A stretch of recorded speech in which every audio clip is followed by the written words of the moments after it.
Karl-Anthony Towns needs to give the Timberwolves more. I know a lot of you may be looking at me sideways, citing all his incredible offensive stats, one of the best shooting big men of all time, a unicorn, all the amazing things he could do off the dribble and the post, shooting the ball, so on and so forth. But you know what? Sometimes we lose sight that the most important stat still is a win. And I know it's not an individual stat, and the Wolves haven't exactly surrounded him with the most talent in the world, but Karl-Anthony Towns, despite all his amazing offensive talents, just is not doing enough to give the Wolves wins. They've lost their last 15 games that he's played in. They've fallen out of the playoff race, losing 11 straight games overall. And again, despite unbelievable offensive talent, this is year 5 for him defensively. He is still a horrific defensive player. They are one of the best defenses in the league with him out of the game, one of the worst defenses in the league with him in the game.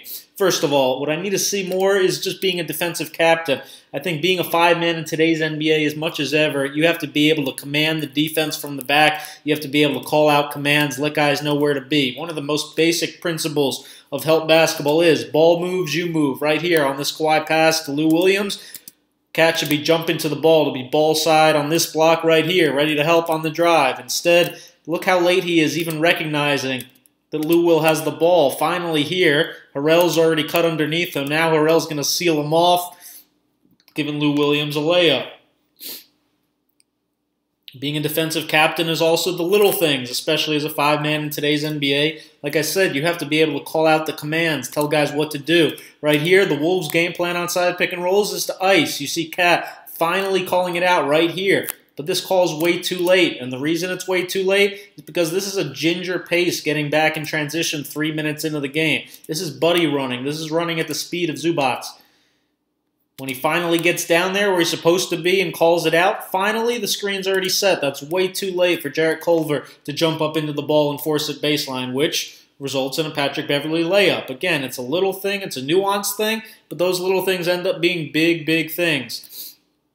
Here we see it again on the big right here. He's screaming at Covington after this, like the Covington missed his call. But when does Cat call this out? Look at it on the bench. Look at Brian Gates, the assistant right here, seems to be calling ice already. He's losing his mind, yelling at Cat.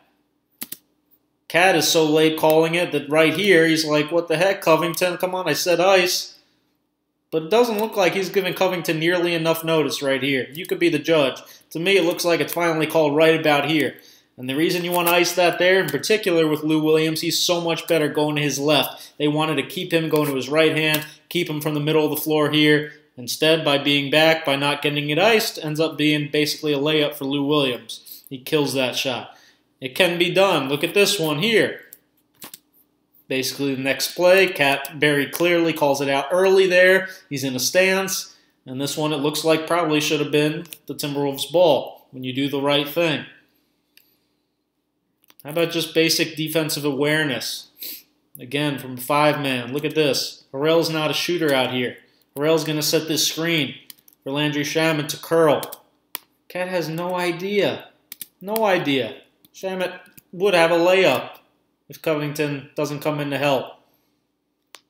I don't understand what he's doing there. All right, I'm going to show you this clip first. I'm not tripping over this clip. Okay, what happens is Wiggins is in a front on Kawhi. They throw the ball over the top.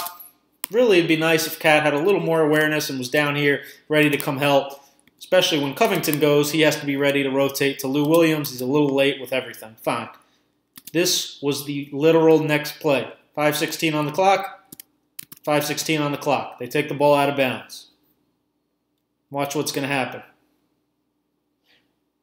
Kawhi Leonard goes to the post. Covington ends up fronting him. Cat is guarding Harrell, a non-shooter, up here. As the big man, your job should be back here, ready to help on the front, ready to rotate. Instead, Shabazz Napier is the only guy who even recognizes. He doesn't have nearly enough size to impact it. By the time Cat gets down there, Kawhi's already dunked the ball. Way too late recognizing a simple thing, especially if it literally happened on the play before. That wasn't even the rim protection section, as many of those things look like rim protection. How about these? I showed this play on Twitter. You're the low man here. Napier gets beat. Come over. Be ready to block the shot. Too late. In transition here, you're guarding again a non-shooting 5-man. George is going to reject the screen. It almost looks like Cat's like going in slow motion, like he's waiting for like a chase down block like LeBron. That's not his athleticism. He doesn't have that closing speed. Right here, as soon as you see him rejected, especially when you're guarding a non-shooter, Cat should already be about here, ready to cut off this drive, ready to help on it. Instead, he's basically lagging behind like he's going to get it later, which of course he doesn't do. And then not only that, by waiting so long and kind of being in no man's land, Zubac is able to follow it for the tip-in. Awareness. It's a matter of seconds. Quick recognition. Shamit's going to slip out of this pick and roll. Napier's in a show. Good play against the show is to slip. Okay, Cat again guarding a non-shooter. Weak side, away from the ball. This is your responsibility, literally, to be on the help line, to be maybe even strong side. Instead, Cat basically doesn't move. Right here, you got to be rotating already, moving. You could have a steal, you could have a block. Instead, ends up nearly hurting his hand on the made layup. Little things, positioning. Transition, again, guarding Harrell, getting back at your ginger kind of own pace. Be in a stance, be lower, cut off this driving gap. Then you don't get a goaltending. Maybe you get a block again or you get a steal. Rest of the Timberwolves not perfect by any means, but to whom much is given, much is expected. R.I.P. Kobe Bryant, but you know what? He had a relentless motor on both ends of the floor, every single play. Karl-Anthony Towns, yes, he's doing a lot offensively. But come on, as soon as he gets beat right here on the shot fake, Wiggins, you got to come over right now. Go, move. Late coming over. Kawhi gets a layup, misses it. Zubac gets an offensive rebound. Basically punked him all night. George gets a huge 3 to put him up 10. Every time the Wolves made a run, every time they made it close, there was some massive defensive mess up over and over and over again. How many times in this game have we seen? Again, you're guarding a non-shooter. Ball's down here. As a big man, you got to have an internal clock. There's 4 seconds on the shot clock. What's more likely? Kawhi is going to end up shooting this ball, or Zubac is going to do something with it out here. We don't care if he does anything with it out there. There's 4 seconds on the clock. Go to the ball. Go block this shot. Get over there. So late. Half-hearted effort. Looks like effort. It's not really even. This play was super telling to me. Look at David Vanderpool on the bench. He's telling Cat, get over there. That whole conversation was Vanderpool, I'll show you, telling him, Harrell's not a shooter.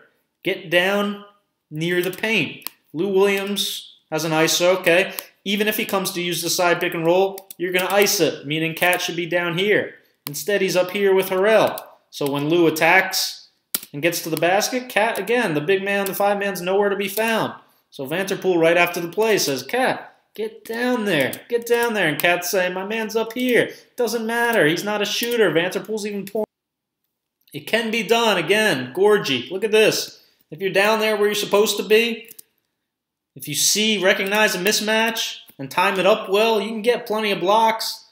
It can be done. Transition D, atrocious. I showed this play offensively. This was a huge dunk by Cat.